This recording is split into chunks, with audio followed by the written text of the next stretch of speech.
In October 2020, the World Bank tried to decide how to spend its $23 billion education budget to improve education globally.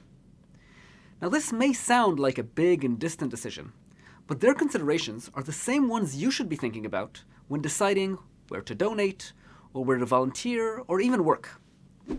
One of the top programs evaluated was Tusome, which provided textbooks and teacher training. The students of schools that participated in the program gained more than the equivalent of 1 extra year of additional effective education.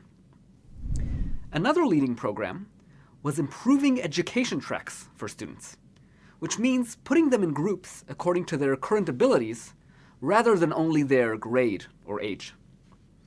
In this program, each student in participating schools received on average 1 additional fifth of a year of education. Which of these programs would you want to scale up and invest in? Do you have enough information? It may seem like we know everything we need, but in fact, knowing the outcomes of our actions is not enough for us to prioritize them. Whenever we have limited resources, which is always, we also care about cost.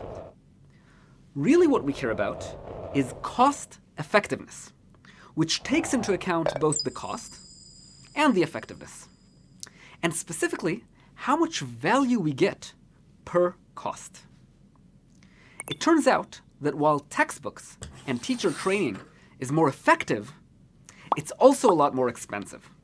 In fact, it's more than 40 times more expensive than just sending the students to the right classroom. This means that for the same cost it would take to provide 1 school with textbooks and training, we can provide more than 40 schools with better education tracks for students. And so our total impact ends up being even larger. In other words, the cost effectiveness of education tracks, which is the number of years of gained education per $100, is much higher than providing books and training. The bottom line is that by taking cost effectiveness into account, the World Bank can increase the amount of education it provides globally by almost 10 times. That is a lot. When we talk about cost effectiveness, we should be clear about what costs we care about. Often our goal is to have the largest total impact that we can. So the cost we want to consider is whatever will be our bottleneck for continuing to help. This means that to calculate cost effectiveness, we should first understand what are scarce resources. For example, if you want to donate and you only have a certain amount you can or are willing to give, obviously, then your scarce resource is money.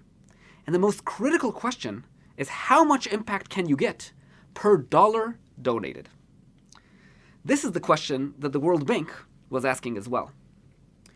But if you're contemplating where you want to volunteer or work, then your scarce resource is your time, and you should be asking how much impact you can achieve per hour or per year. If you work in fundraising, for example, then the question of which organizations have the most impact per dollar is not exactly the right question. It's how much impact an organization can achieve per hour of fundraising, which is affected both by how much money you can raise per hour for the specific cause, and by how much impact they can achieve for every dollar raised. Finally, if you're founding a charity, the question is different once again. It's close to the fundraising question, but also affected by your personal expertise in the domain and your ability to stay passionate about it in the long term. Whatever your scarce resource or resources may be, it's important to identify them and take them into account.